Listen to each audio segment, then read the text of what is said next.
कुठे गेल्या असतील ह्या, कोणालाही काही न सांगता? मी थांबा, पुढून आपण राईट घेऊ.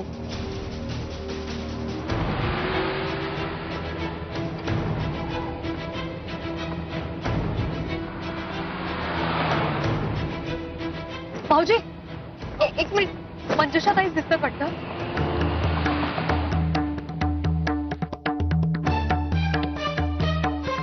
मंजुषा ताई, भाऊजी, मंजुषा ताई, मंजुषा ताई. बापरे, त्या बेशुद्ध पडल्यात वाटतं. आपल्या गाडीत पाणी असेल तर बघा ना प्लीज. पाणी आहे आहे आहे. मंजुषा ताई, मंजुषा ताई.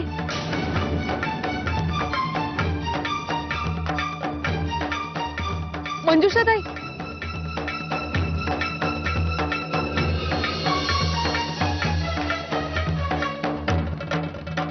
चला घरी जाऊया. नाही नाही वहिनी, नको. मी असं काय करताय? आपण घरी चाललो. चला. नाही वहिनी, गरज नको. मी मी मी म्हणते ना, आधी घरी चला, बाकी सगळं आपण नंतर बोलू. सत्यजित, मला पहिल्यापासून जी भीती वाटत होती ना, शेवटी तीच खरी ठरली. आपण एवढे प्रयत्न केले, पण काय झालं शेवटी? त्या दादा होळकरला जामीन मिळालाच नाही. आपल्याकडे ना जामीन मिळणं इज इक्वल टू सुटणं आहे. तो शेवटी पटवर्धन वकील त्या सरकारी वकिलाला भारी पडलाच. व्यंग, आता जामीन मिळालाय म्हणून त्याला वाटेल ती मनमानी नाही करता येणार. मुळात त्याला हा देश काय कोल्हापूर सोडून जाता येणार नाही. रोज चौकीवर जाऊन हजेरी द्यावी लागेल. पिंजऱ्यात अडकल्यासारखा झालाय तो. सत्यजित, पण आता आपल्यावर सूड उगवण्यासाठी तो आपल्या मागे पिसाळल्यासारखा लागेल. आणि त्याच्यासाठी त्याला हे शहर सोडून जायची काहीच गरज नाहीये, कारण त्याच्यासाठी हा पिंजरा नाहीच आहे ना. हे बघ व्यंग, दादाला कधीच जामीन मिळणार नाही आणि त्याला शिक्षाच होईल, पण त्याला शिक्षा होऊन आपलं हे युद्ध संपेल अशा गैरसमजात मी तरी कधीच नव्हतो. त्याला जामीन मिळू शकेल ही पॉसिबिलिटी माझ्या डोक्यात आहे. हे युद्ध आता कुठे सुरू झालंय हे असं नाही संपणार. हा, आता याच्यातून काही चांगल्या गोष्टी झाल्या. सगळ्यात महत्वाचं म्हणजे मंजुषा वहिनींची त्याच्या तावडीतून सुटका झाली. दुसरी गोष्ट म्हणजे आपल्या कंपनीची त्याच्या तावडीतून सुटका झाली. आणि सगळ्यात महत्वाची गोष्ट, मला माझ्या अपमानाचा बदला घेता आला. त्याला कुत्र्यासारखा लाचार झालेला पाहिला नाही. अभी के लिए इतना काफी है. हे सगळं ठीक आहे सत्यजित, पण आता आपल्याला काळजी घ्यावी लागेल. त्या दादा होळकरचं पुढचं पाऊल काय असेल? हे आमचं पुढचं पाऊल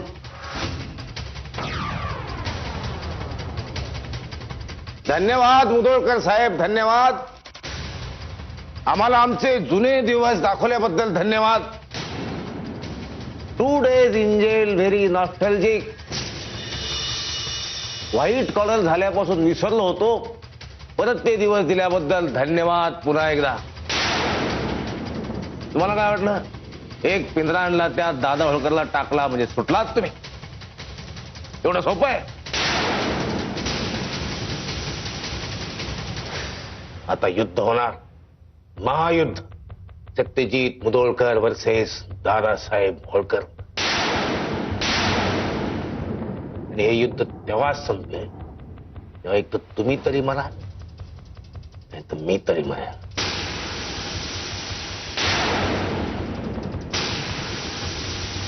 आणि दादा होळकरला मरायची सवय नाही.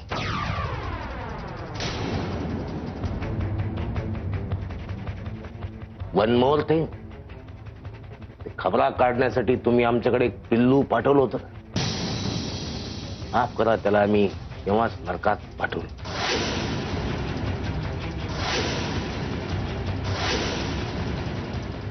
जाताना त्याला संदेश दिलाय, पाठीमागून तुमचा मालक सत्यजित मुधोळकर येणार आहे, त्याची जागा रिझर्व्ह करून ठेवा.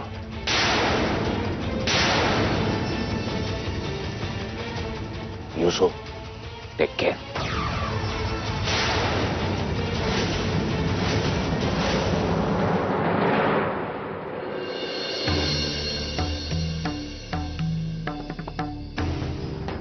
आता बरं वाटतंय का? मला सांगा, तुम्ही स्वतःला समजता तरी कोण? तुम्हाला त्या दादाच्या तावडीतून सोडवण्यासाठी यांनी जीवाचं रान केलं आणि तुम्ही सरळ इथून निघून गेलात. तुम्हाला मी समजावलं होतं ना, समजावलं होतं की नाही? आणि यांनी तुम्हाला शब्द दिला होता की तुम्ही इथे पूर्ण सुरक्षित आहात. तरी सुद्धा आमच्या बोलण्याची काडी इतकी किंमत न करता तुम्ही सरळ इथून निघून गेलात. आम्ही कुठे कमी पडलो निदान एवढं तरी सांगा ना, का वागल्यात अशा? बहिणी, या घराविषयी, या घरातल्या लोकांविषयी माझी काहीच तक्रार नाही. पण मी तुम्हाला सतत समजवण्याचा प्रयत्न करत होते, तुमच्या लक्षातच येत नव्हतं. तो माणूस चांडाळ आहे. तुमच्या सगळ्यांच्या आयुष्याची राख करेल तो. आणि म्हणून, फक्त म्हणून मला त्या घरात परत जाणं गरजेचं आहे. काय? याला ऑप्शन नाहीये बाई. मी नेत्राताईंचं बोलणं ऐकलंय.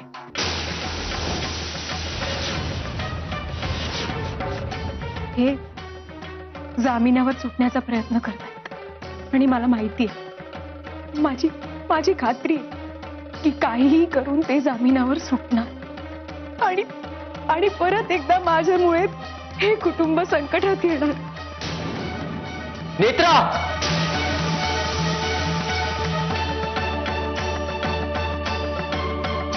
काय झालं? या कधी आल्या? नेत्रा, तू काय बोललीस यांना? यांना गौरांग, मी बहिणी, अहो खरंच त्या काहीच बोलल्या नाहीयेत. मीच त्यांचं आणि प्रियाताईंचं बोलणं ऐकलं चुकून, बाकी काहीच नाही.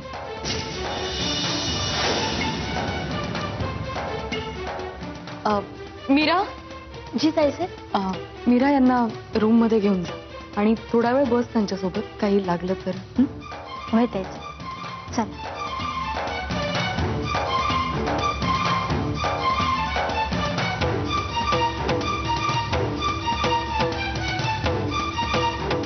नेत्रा, वहिनी, एक मिनिट. वहिनी, मी खरं सांगते तुम्हाला, माझी काही चूक नाहीये या सगळ्यामध्ये. हे बघा, मी फक्त, मला अशी भीती वाटते ती बोलून दाखवली प्रियासमोर. तर त्या दादा होळकरची खूप भीती वाटते मला. आता मनातलं घरातल्या माणसांसमोरही बोलायचं नाही का? इथून पुढे मनातलं बोलण्याआधी 10 वेळा विचार करायचा, कळलं?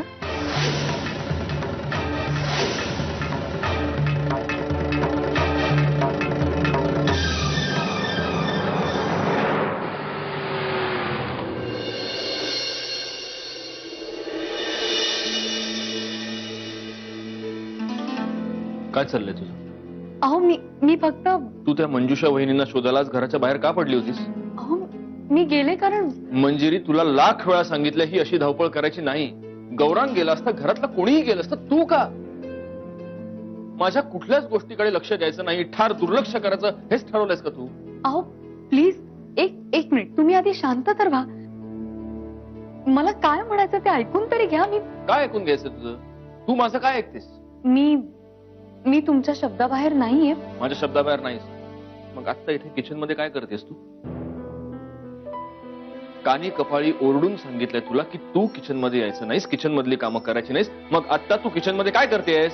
माझं ऐका तरी, मला ना नूडल्स खायची खूप इच्छा झाली काय? आणि सगळे झोपलेत म्हटल्यावर मग मीच करणार ना.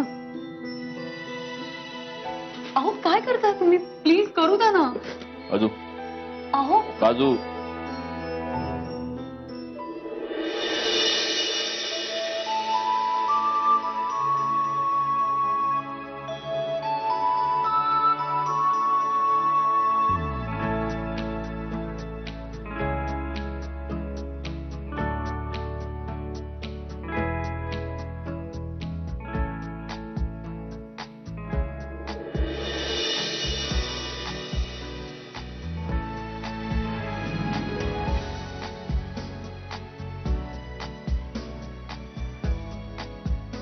हे घ्या, मिरच्या पण टाका थोड्या.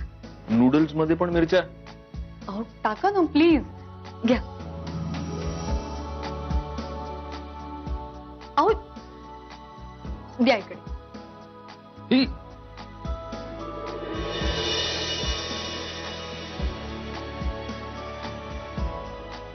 या सुद्धा टाकू. अहो तर चिरल्या नाहीये.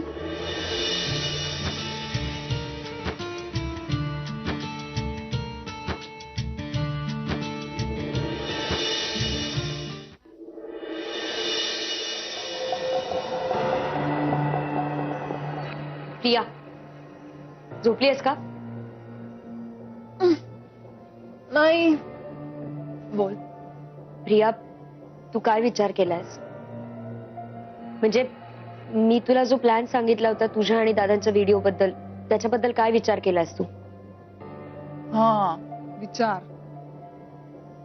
नेत्रा, मी खूप विचार केला आणि मी आता पण त्याच्याबद्दलच विचार करत होते. मला असं वाटतंय की प्रिया हो की नाही तेवढं सांग. नाही, कारण विचारू नकोस, कारण कारण आपण एकमेकींना सांगतच नाही ना. प्रिया हे बघ, मी तुला आधीही सांगितलंय, आता परत सांग. तुझ्या डिग्निटीला धक्का लागेल असं काहीही नसणार आहे त्या व्हिडिओमध्ये. फक्त फक्त एकदा मंजिरी वहिनींचा विश्वास बसला ना की तुझं आणि दादांचं काहीतरी आहे, मग पुन्हा पुन्हा तेच तेच बोलू नकोस, कारण माझा डिसिजन चेंज होणार नाहीये. Good night.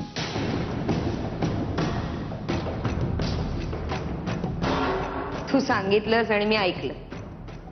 असं कधी झालंय का आजपर्यंत प्रिया? नाही. व्हिडिओ तर शूट होणारच, तुला आवडो किंवा न आवडो. व्हिडिओ शूट होणार ऍट एनी कॉस्ट. अहो बघा ना, झालं असेल. चटका बसेल ना.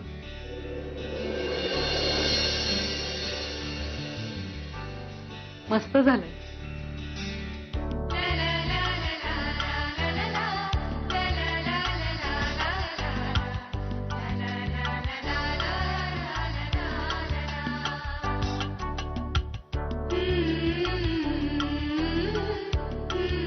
अहो द्या ना सगळं. हो हो देतो देतो देतो.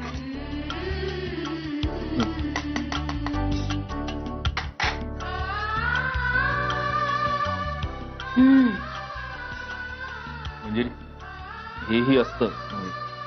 तुम्ही घ्या ना. नाही, तू खा, तुला कमी पडेल. अहो घ्या ना, टेस्ट तर करून बघा थोडंच. हा म्हणजे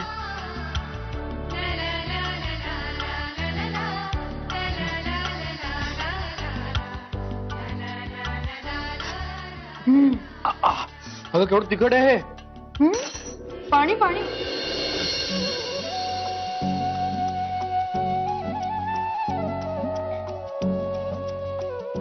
मंजिरी पाणी.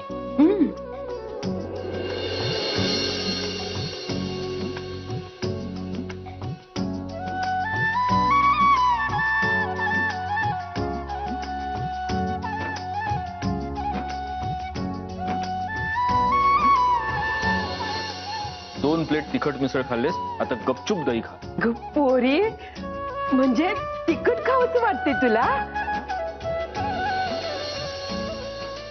अरे लेकरा, तिला दही साखरेची काही गरज नाही बघ. अरे तिला तिखटाचे डोहाळे लागलेत. हा मर्दानी डोहाळे आहे ती. शिवाचा बछडा जन्माला येणार आहे.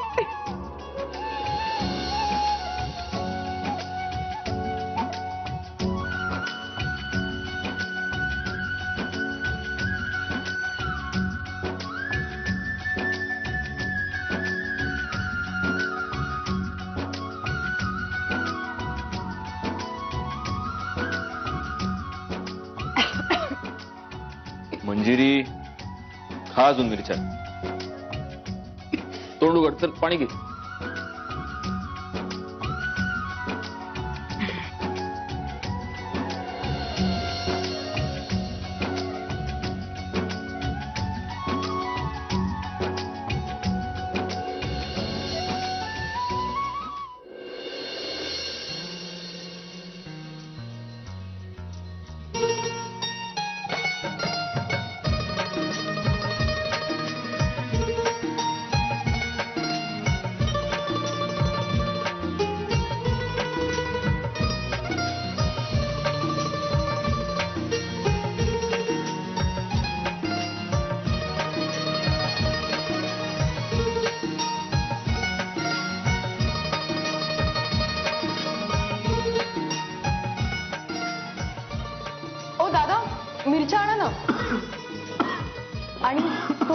पण आणा यांच्यासाठी.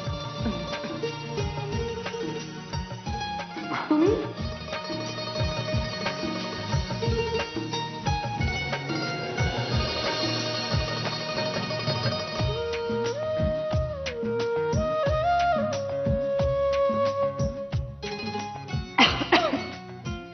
मंजिरी खा अजून मिरच्या. तोंड उघड तर पाणी घे. वहिनी आराम करताय का? मी नंतर येते. अहो नाही, बसा ना.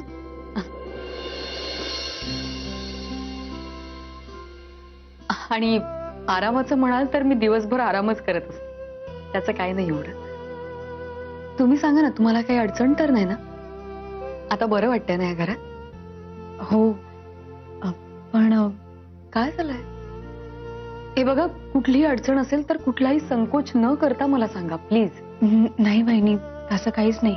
पण मला इथे ह्या घरात राहून खूप दिवस झाले ना आता. म्हणजे असं अजून किती दिवस राहणार?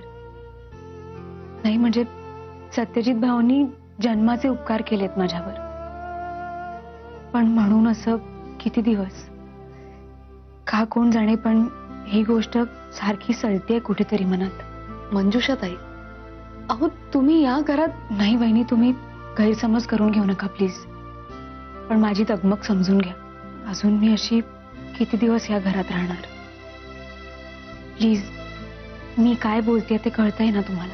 ठीक आहे, मी बोलते यांच्याशी.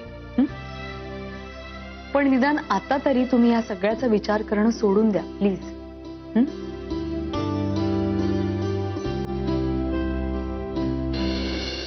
Punishment time, punishment time, punishment time for my self. Punishment time, punishment time, punishment time. चूक झाली, गाफील राहिलो बाबा, चूक झाली, गाफील राहिलो. इथून पुढे लक्ष देईन. Punishment time, punishment time, punishment time. संकेत,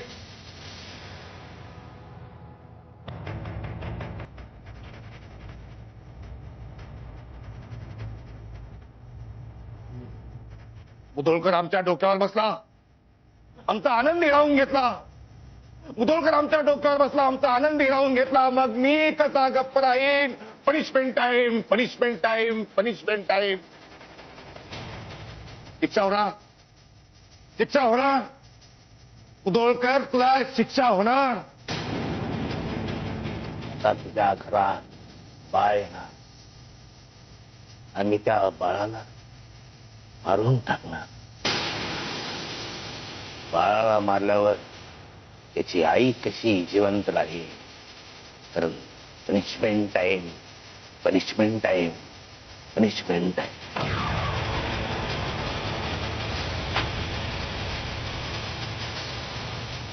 नयन तुम्हारे दर्पण मेरा, चरण तुम्हारे मन अर्पण मेरा.